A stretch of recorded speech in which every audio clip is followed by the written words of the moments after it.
कौसल्या सुप्रजा रामपूर्वा सन्ध्या प्रवर्तते उत्तिष्ठ नरशार्दूल कर्तव्यं दैवमाह्निकम् कौसल्या सुप्रजा रामपूर्वा सन्ध्या प्रवर्तते उत्तिष्ठ नरशार्दूल कर्तव्यं दैवमाह्निकम् उत्तिष्ठोत्तिष्ठ गोविन्द उत्तिष्ठ गरुडध्वज उत्तिष्ठ कमलाकान्त त्रैलोक्यं मङ्गलं कुरु।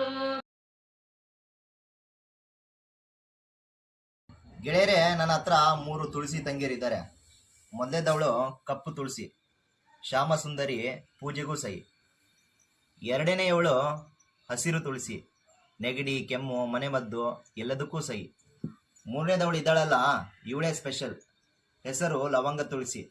ಯಾಕೆ ಗೊತ್ತಾ? ಕಪ್ಪು ತುಳಸಿ ಕಹಿ, ಹಸಿರು ತುಳಸಿ ಘಾಟು, ಲವಂಗ ತುಳಸಿ ಆಹಾ ನೋಡಿ ಇದರ ಎಲೆ ಹೆಚ್ಚಿ ನೋಡಿ, ತೇಟ್ ಲವಂಗದ ಘಮ. ತುಳಸಿಯ ಪವಿತ್ರತೆ, ಲವಂಗದ ಪರಿಮಳ ಎರಡೂ ಇದೆ.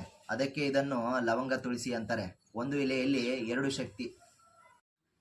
ಬೇರೆ ತುಳಸಿ ಬರೀ ಕಷಾಯಕ್ಕಾದ್ರೆ, ಈ ಲವಂಗ ತುಳಸಿ ಎಲ್ಲದಕ್ಕೂ.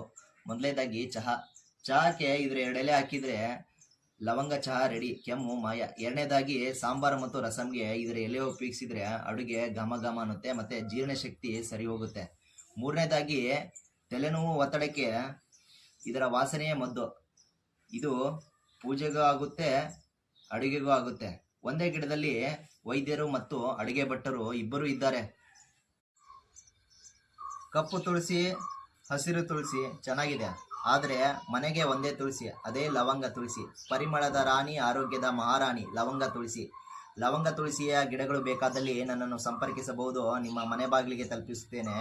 ಮತ್ತೆ ಸಿಗ್ತೀನಿ ಮುಂದಿನ ವಿಡಿಯೋದಲ್ಲಿ. ನಮಸ್ಕಾರ ಗೆಳೆಯರೆ.